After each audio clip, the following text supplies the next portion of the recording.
जय श्रीराम. तुमच्या सगळ्या लोकांना अधिक मासाच्या शुभेच्छा. 17 मे ते 15 जून पर्यंत असणारा अधिक मास, त्याच्यामध्ये बरेचसे लोक बऱ्याच प्रकारची साधना करतात.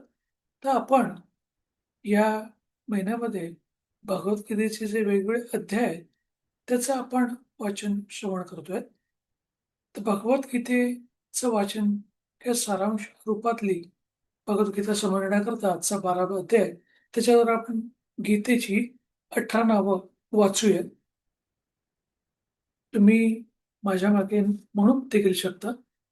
गीता गंगा गायत्री सीता सत्या सरस्वती ब्रह्मविद्या ब्रह्मवल्ली त्रिसंध्या मुक्तगेहिनी अर्धमात्रा चिरानंदा भवग्नी भयनाशिनी वेदत्रयी परा अनंता तत्वार्थ ज्ञानमंजिरी.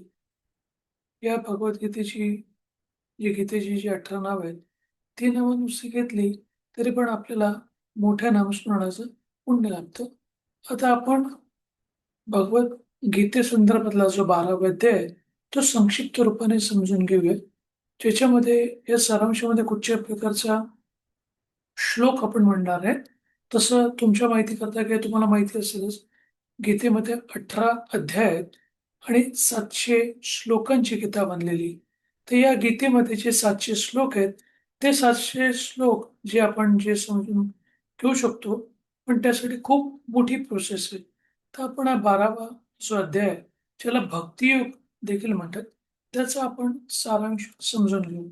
बेसिकली भक्तियुगात भगवान श्रीकृष्ण अर्जुनाला हेच सांगतात आहे, की जो भक्त प्रेमाने, श्रद्धेने आणि अखंड मनाने याची उपासना करतो, त्यालाच तो अत्यंत प्रिय असतो. म्हणजे भगवंताला फक्त भक्तांचं प्रेम हवे, भक्तांची श्रद्धा हवी. खरा भक्त हा अहंकार रहित, क्षमाशील, दयाळू आणि सर्वांशी समभावाने वागणार असतो. बेसिकली आपल्याकडे बऱ्याच ठिकाणी इगो, अहंकार जो असतो, काही ठराविक गोष्टी मिळवल्यानंतर तोच कमी केला तर आपल्याला आपण देवाला जास्त प्रिय होतो. म्हणजे क्षमाशीलपणा, दयाळूपणा, अहंकार रहित स्वभाव आणि सर्व प्राण्यांशी समभावाने वागणारा मनुष्यच हा भक भक्त खरा भक्त असून हाच देवाला जास्त आवडतो. भक्ती ही केवळ विधी किंवा कर्मकांड नसून अंतःकरणातील शुद्ध प्रेमाची अभिव्यक्ती. आपण बरेच वेळेला कर्मकांडामध्ये खूपच अडकून पडलेलो असतो. म्हणजे आपण समजा रोज देवळात जाणं म्हणा किंवा वेगवेगळ्या प्रकारच्या ठिकाणी तीर्थयात्रा, पदयात्रा करणं किंवा बऱ्याचशा ग्रंथांचं वाचन, भजन-पूजन या सगळ्या गोष्टी करतो. ह्या सगळ्या गोष्टी चांगल्या आहेत. पण अशा प्रकारचा कर्मकांड करायला खूप वेळ देखील लागतो आणि खूप परिश्रम देखील असतात. ऑब्व्हियसली यात खर्च देखील असतो बऱ्याच वेळेला. पण तो नाहीसा करण्याकरता भगवंताने देखील छोटी सोपी गोष्ट सांगली, की भक्ती करा तुम्ही. भक्ती करा म्हणजे त्याचं नाम घ्या. भक्ती हे कर्मकांड नाही. हे फक्त तुमची शुद्ध प्रेमाची अभिव्यक्ती. जो भक्त सतत जो भक्त सतत भगवंताचं नामस्मरण करतो, त्याला अंतःशांती म्हणजे आत्म्यातून शांती मिळते आणि आनंदही मिळतो. भगवंताला भक्ताला भगवंत स्वतः ज्ञान विवेक देतात. त्यामुळे तो मोक्ष मार्गावर जातो. म्हणजे मोक्ष मार्गावर जाण्यासाठी जो जे ज्ञान लागतं, जो विवेक लागतो, ते भगवानच आपल्याला देतात आणि ते कधी देतात? जेव्हा आपण त्याची भक्ती करतो. भक्ती करतो म्हणजे काय? आपण प्रेमाने त्याचं नाव घेतो. देवाला याच्या व्यतिरिक्त काहीच नको असतं. भक्तीमध्ये कोणताही भेदभाव नाही. म्हणजे तुम्ही कोणत्याही जातीचे, धर्माचे, पंथाचे, कोणी स्त्री असेल, पुरुष असेल, कोणी छोटा मुलगा असेल, वयस्कर असेल, यंग असेल, तो शिकलेला असेल, कमी शिकलेला असेल, श्रीमंत असेल, गरीब असेल, यात कोणत्या प्रकारचे भेदभाव नाही. हेच भगवंत सांगतात. भगवंताला पाने, फुले, फळे किंवा आणि कशाने तुम्ही प्रेमाने अर्पण केले तर ते आनंदाने स्वीकारतात. म्हणजे त्यासाठी फार मोठी सोन्याची सोन्याच्या गोष्टी आपण दान कराव्यात किंवा चांदीचे तुमच्याकडे असले तर डेफिनेटली तुम्ही दान करू शकता. पण भगवंत या सगळ्या गोष्टीचा होकार नाही, कारण त्यानेच हे सगळं जीवन जग हे बनवलेले. त्याच्यासाठी सोनं चांदी ही रे काय मोठी गोष्ट आहे. पण तुम्ही आनंदाने, प्रेमाने, जी गोष्ट श्रद्धेने तुम्ही छोटं पाणी का होईना, एक पान का होईना, एखादं फुल का नसेल तुम्ही अर्पण करता, ते देवाला जास्त प्रिय असतं. भक्तीमुळे मनातल्या ज्या वासना असतात, त्यांचा नाश होतो आणि आत्मा परमात्म्याशी एक होतो. बेसिकली आपला आत्मा परमात्म्याशी एकरूप होण्याकरता आपल्याला आपल्या आतमध्ये स्वच्छ असायला पाहिजे आणि हे वासना जेव्हा नाहीशी होतात, त्याच वेळेला या गोष्टी पॉसिबल होतात आणि या वासना नाहीशा केव्हा होतात? जेव्हा आपण भक्ती करतो. ते भक्तीने, प्रेमाने, श्रद्धेने आपण त्याचं जेव्हा नाव घेतो तेव्हा. भक्तीचा मार्ग सोपा, सरळ आणि सर्वांसाठी खुला आहे. हा मार्ग एवढा सोपा आहे, की नामस्मरण तुम्ही कधीही करू शकता, कुठेही करू शकता. तुम्ही 1 मिनिटं करा, 1 तास करा, 1 माळ करा. तुम्ही अ, चालताना करा, तुम्ही झोपून करा, तुम्ही अंघोळ करताना करा, तुम्ही प्रवास करताना करा. कोणत्याही प्रकारच्या रिस्ट्रिक्शन या भगवंताच्या नामस्मरणामध्ये नसतो. म्हणजे अखंड भक्तीने भगवंताची कृपा प्राप्त होते आणि जन्ममरणाच्या बंधनातून आपल्याला मुक्ती मिळते, असा भक्तियोग आहे. आणि सगळ्या युगामध्ये जसं भगवंताची जी भगवद्गीता आहे, ही 18 अध्यायांची, त्याच्यात 700 श्लोक आहेत. त्या मुळात त्याच्या 3 गोष्टींमध्ये डिव्हाईड केलेलं आहे. एक म्हणजे कर्मयोग, नंतर भक्तियोग आणि ज्ञानयोग. आणि तुम्ही हे कोणतेही कर्मयोग, भक्तियोग किंवा ज्ञानयोगाद्वारे भगवंताला भगवंताशी एकरूप होऊ शकता, भगवंताशी भेटू शकता. हेच आपल्याला भगवंताने या भगवद्गीतेच्या 12व्या अध्यायामध्ये सांगितलेलं आहे. संक्षिप्त रूपात आपण असं एवढंच म्हणू शकतो, की खरा भक्त हा प्रेम, श्रद्धा आणि समभावाने भगवंताची सेवा करतो. त्यासाठी कोणत्याही मोठ्या गोष्टीची गरज नाही. भगवंताला लहान गोष्टी कुठची अर्पण केली तरी चालतात. फक्त त्याच्या आतमध्ये प्रेम असायला पाहिजे. भक्त जे भक्ती सर्वांसाठी खुली आहे. कोणत्या प्रकारे तुम्ही राजा असला पाहिजे, श्रीमंत, गरीब, उच्च-नीच, तुम्ही शिक्षित, अशिक्षित, तुम्ही स्त्री, पुरुष, लहान मुलं, मोठी मुलं, श्रीमंत, गरीब म्हणजे कशाचाही भेदभाव ह्या भक्तीमध्ये होतो. सगळ्यांसाठी हा मार्ग खुला आहे.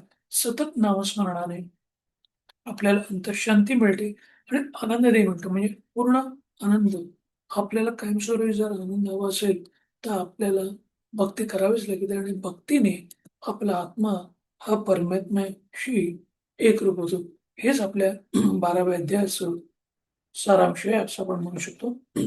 ज्यांना माहिती नसेल त्यांच्यासाठी हा अधिक मास जो 17 मे ते 15 जूनपर्यंत आहे. या 15 जूनपर्यंत असणाऱ्या या अधिक मासाला लोकं पुरुषोत्तम मास म्हणतात पण म्हणतात आणि हे देखील भगवान श्रीकृष्णाचं म्हणजे श्री विष्णूंचंच नाव आहे, श्रीरामाचंच नाव आहे.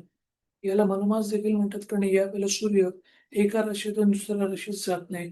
याला धोंडामास देखील म्हणतात. यावेळेला जावयांना घरी जेवायला बोलवतात आणि जावई आणि त्याची बायको म्हणजे आपली मुलगी आणि जावई हे दोघे जेवायला येतात आणि तुम्ही त्यांना पंचपक्वान्नाने त्याला जेवण देऊन, त्याची पूजा करून, त्याला कोणत्या प्रकारचं आपण गिफ्ट देऊ शकतो. ती तुमची इच्छा तुम्ही काय द्यावं, कसं द्यावं. या पूर्ण महिन्यामध्ये लोकं भरपूर वेळ ही श्री विष्णूची, श्रीरामाची, की श्रीकृष्णाची भक्ती करतात, त्याचं नामस्मरण करतात. लोकं उपवास करतात. काही लोकं 33 दिवस उपवास करतात. काही लोकं आठवड्यातून एकदा किंवा 15 दिवसातून एकदा करतात. आठवड्यातून उपवास करणं पूर्ण दिवसभर नाही तर 12 तासाचा उपवास आपण आरामात करू शकतो. हे सकाळी 7:00ला खायचं ते संध्याकाळी 7:00 पर्यंत आपण खाऊ शकतो.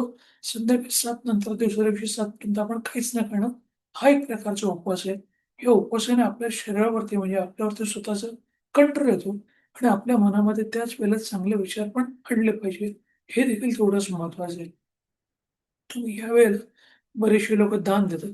कोणी लोकं जेवणाचं, अन्नाचं दान करतात, कोणी पाण्याचं दान करतात, कोणी वस्त्राचं दान करतात, काही लोकं औषधांचं दान करतात, काही लोकं लोकांच्या फिया भरून शिक्षणासाठी त्याला दान देतात, काही लोकं ज्ञानदान करतात, काही लोकं लोकांशी बोलून त्यांचं दुःख निवारण करण्याचा प्रयत्न करतात, काही लोकं गाईला चारा देतात, काही लोकं तुळशीचं रोप लावून त्याच्याभोवती प्रदक्षिणा घालतात. अशा बऱ्याच प्रकारची चांगली कर्म या अधिक महिन्यामध्ये लोकं करतात. अधिक महिना हा 3 वर्षातून एकदाच येतो. सो 2023ला आला, 2026ला आता आहे आणि 2029ला येईल. म्हणजे प्रत्येक 3-3 वर्षांनी येतो.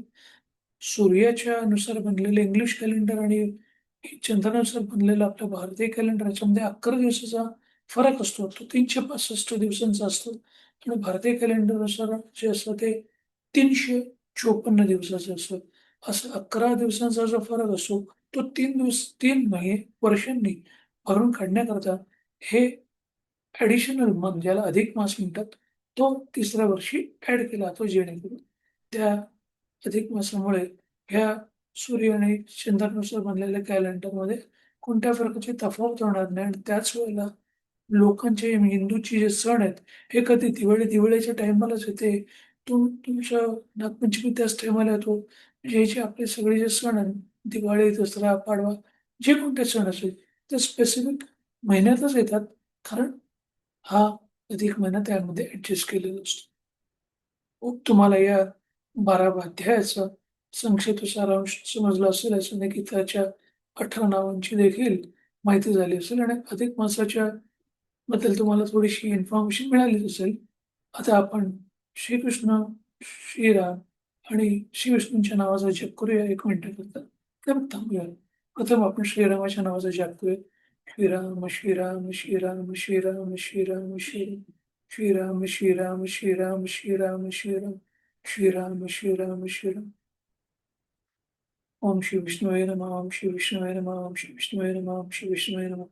ओम श्री विष्णुवे नमः, ओम श्री विष्णुवे नमः, ओम श्री विष्णुवे नमः. ओम श्री विष्णुवे नमः, ओम श्री विष्णुवे नमः, ओम श्री विष्णुवे. ओम श्री विष्णुवे नमः, ओम श्री विष्णुवे नमः, ओम श्री विष्णुवे.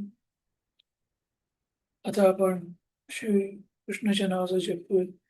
ओम नमो भगवते वासुदेवाय नमः. ओम नमो भगवते वासुदेवाय नमः. ओम नमो भगवते वासुदेवाय नमः. तुम्ही या मंत्राबरोबर कृष्णाच्या नावाचा जप देखील करू शकता. ओम कृष्णाय वासुदेवाय नमः. ओम श्रीकृष्णाय वासुदेवाय नमः. श्रीकृष्णाय वासुदेवाय नमः. श्रीकृष्णाय वासुदेवाय नमः. श्रीकृष्णाय वासुदेवाय नमः. श्रीकृष्णाय वासुदेवाय नमः. श्रीकृष्णाय वासुदेवाय नमः. श्रीकृष्णाय वासुदेवाय नमः. श्रीकृष्णाय वासुदेवाय नमः. श्रीकृष्णाय वासुदेवाय नमः. श्रीकृष्णाय वासुदेवाय नमः. श्रीकृष्णाय वासुदेवाय नमः. श्रीकृष्णाय वासुदेवाय नमः. धन्यवाद. हे 12व्या अध्यायाचा जो सारांश संक्षिप्त सारांश तो तुम्ही श्रवण केल्याबद्दल तुमचा धन्यवाद. तुमचा उर्वरित दिवस असाच आनंदाचा, सुखाचा आणि आरोग्यपूर्ण जावा. हीच श्री विष्णू चरणी, श्री रामचरणी आणि श्रीकृष्ण इच्छा व्यक्त करतो आणि इथेच थांबवतो. जय श्रीराम, जय श्रीराम, जय श्रीराम, जय श्रीकृष्ण, जय श्रीकृष्ण, जय श्रीकृष्ण.